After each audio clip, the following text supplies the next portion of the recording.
Sadie knew that Arthur was always against revenge, yet she still chose to go after Micah. Why did she do that? And how did it ultimately lead to John's death? You might say she was just blinded by revenge and she didn't mean it, but intentions doesn't change the consequences. So, to understand the answers, we need to go back to where it all began. Sadie was broken from day one, and it's not hard to see why. She went through hell. Her husband was murdered by the O'Driscolls, her home was burned to the ground, and her entire world collapsed overnight. Nobody expects a person to walk away from that unchanged. Sadie didn't just lose her husband, she lost herself. She went from a quiet, rural woman to a ticking time bomb. And when Dutch's gang found her, she wasn't looking for salvation. She was looking for a fight. People romanticize it because, sure, she was fierce. She wasn't scared. She could ride, shoot, and kill like the best of them. But underneath all that, she was just angry, blinded by rage, controlled by it. Everything she did from that point forward wasn't about survival. It was about vengeance. And you know what's worse? She liked it. Sadie found meaning in bloodshed. She didn't heal. She didn't rebuild. She doubled down. Every O'Driscoll she killed didn't make her feel better. It just fed the fire. The more she fought, the more she felt alive. But revenge isn't a meal you eat once. It's a poison you keep drinking, thinking the other person's gonna die. Now, let's take a step back for a second, because there's someone else in this story who saw this all too clearly, and that someone was Arthur Morgan. He knew it, and Arthur wasn't some wise man who only got all philosophical when he found out he was dying. No, Arthur had a realistic, brutal understanding of life and death from the start. Even before the tuberculosis, Arthur constantly said revenge was a luxury they couldn't afford. He wasn't saying it to sound deep, he believed it. He'd seen how revenge eats people alive, how it turns survival into obsession. He understood that every time you pull the trigger for revenge,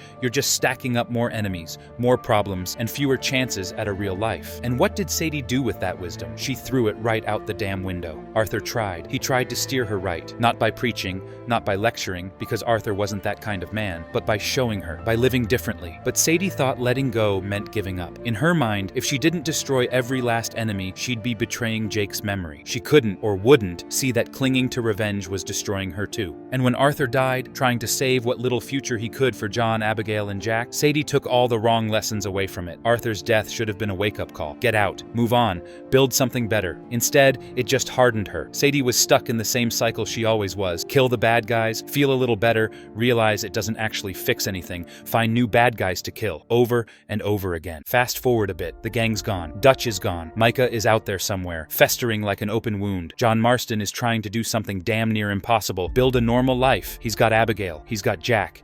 He's got a ranch and a dream of finally putting all the blood behind him. But Sadie wasn't done. She couldn't move on because in her mind, justice hadn't been served. Micah was still breathing, and that alone was enough to keep her stuck in the past. So what does she do? She drags John back in. She finds him. She convinces him to saddle up one more time, one more job, one more fight, for Arthur's memory, for closure, for what's right. But it wasn't about Arthur. It was about Sadie. Arthur didn't want revenge to consume them. He wanted freedom, freedom from the cycle. Sadie wasn't honoring Arthur's legacy. She was spitting on it. She took her grief, wrapped it in a righteous cause, and handed it to John like it was a gift, like it was destiny. And John, being the stubborn, loyal man he was, went along with it. Of course he did. He owed Arthur everything. He owed Sadie too, in some way. And maybe, deep down, part of him missed the fight. Maybe he needed it, but none of that excuses what came next. Killing Micah wasn't some secret, quiet little revenge. It was messy, loud, public. It stirred up the Pinkertons. It got the law sniffing around places they hadn't sniffed in years. Micah wasn't some nobody living in a cave. He had connections, money, friends in bad places. Going after him wasn't like hunting some random gang member. It was like kicking a hornet's nest and thinking you'd walk away without getting stung. And once the Pinkertons picked up the scent of John Marston again, it was over. They were never going to let him go. John could have buried himself in that ranch life as deep as he wanted. It didn't matter. They were coming. So when Red Dead Redemption 1 kicks off, John's already marked, already targeted, already doomed. And it all traces back to Sadie dragging him out into the open. Without that, John might have actually had a chance. He might have grown old, watching Jack become a man, living quietly with Abigail. No bloody standoffs. No betrayal. No dying in a hail of bullets on a goddamn farmhouse porch. But Sadie needed closure, and John paid the price. Now let's be clear about something. Sadie didn't mean for it to happen. She didn't sit there twirling a mustache thinking, yeah, let's get John killed. She wasn't evil. She wasn't malicious. She was broken, selfish, consumed by grief. And being broken doesn't absolve you from the consequences of your actions. Sadie let her anger rule her. She let her thirst for revenge blind her to the people still alive who needed her to be better. She wasn't thinking about Abigail. She wasn't thinking about Jack. Jack. She wasn't even thinking about John. She was thinking about herself, her pain, her closure, her justice. And she dragged John back into a life he fought like hell to escape. There's no neat, clean way to tie this up. No big moral victory, no redemption arc, just another tragedy in a long line of tragedies. Sadie survived, but survival alone isn't victory. Not when it comes at a cost like that. John Marston deserved better. His family deserved better. Arthur Morgan tried to build a better future for them all.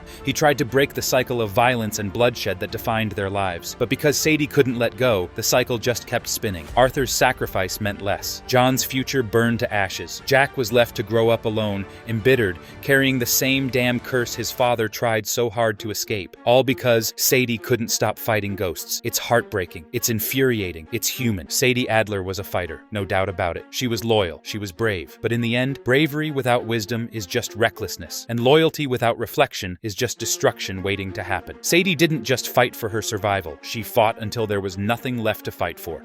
And she took John Marston with her. That's her legacy. What do you think? Was John's death really Sadie's fault? Or was he doomed the moment he rode with Dutch all those years ago? Drop your thoughts in the comments. I want to hear your take. If you enjoyed this deep dive, hit that like button, subscribe, and ring the bell so you don't miss any more Red Dead Redemption videos.